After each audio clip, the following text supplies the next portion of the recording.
तस्मै श्री गुरु ब्रह्मा गुरु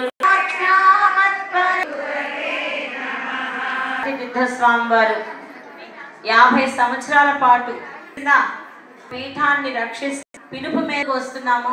కృషితోటి పూర్తి చేసిందంటే ఇక్కడ లేకపోయినా విజయవాడ నుంచి వచ్చి మరి పూర్తి చేసింది. చాలా సంతోషం.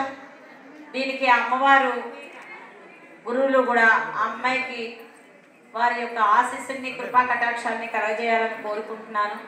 నేను చాలా సంతోషపడుతున్నాను. ఇవాళ ఈ సౌందర్య లహరి ఇంత విస్తృత ప్రచారం జరిగిందంటే దానికి మీరందరే కారణం. తప్పట్లు కొట్టండి. ఎవరి తప్పట్లు వాళ్ళు కొట్టుకోండి గట్టిగా. మీరంటూ నేర్చుకునేవాడు లేకపోతే ఎవరికి నేర్పిస్తాను చెప్పండి.